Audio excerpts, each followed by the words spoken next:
And we all know the famous story with the, cutting the baby in half and all that. That was dope. But you know what story I like just as much? When he spoke to the animals, yo. Oh my God, what a story. Let's see if I can remember it right now off the top. Long time. I haven't told this story. Probably like 10 years, yo. I'm not even joking, yo.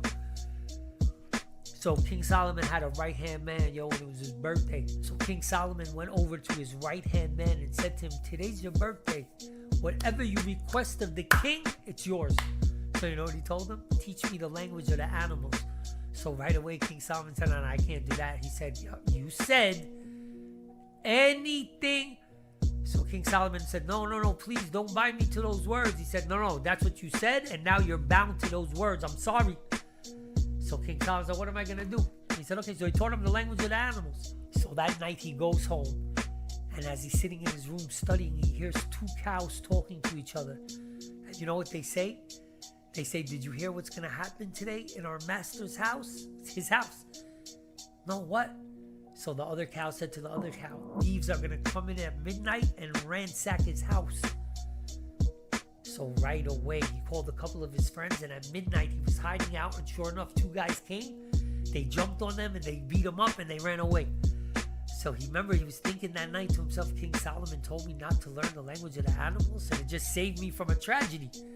The next day, he hears two roosters talking. Did you hear what's going to happen tonight at midnight in our master's house? So the rooster said, no, what? So he said, there's going to be a fire breaking out in the barn at midnight. I heard this right away, had a bunch of buckets filled with water. Sure enough, out of nowhere, fire ignites at midnight right by the barn, like they said. He throws the water, and he takes a step back, and he says to himself, I don't think King Solomon is as wise as they think he is, and he went to sleep like with that thought in his head. The next day he comes home, he hears two dogs talking. So one dog said to the other, you know what's going to happen tonight at midnight?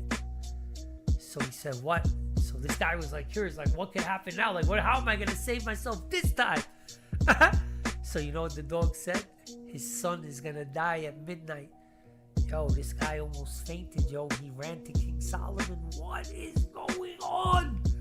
Ready to go nuts. So King Solomon sat him down and said, didn't I tell you not to tell me to teach you the language of the animals? But you insisted. So what can I do?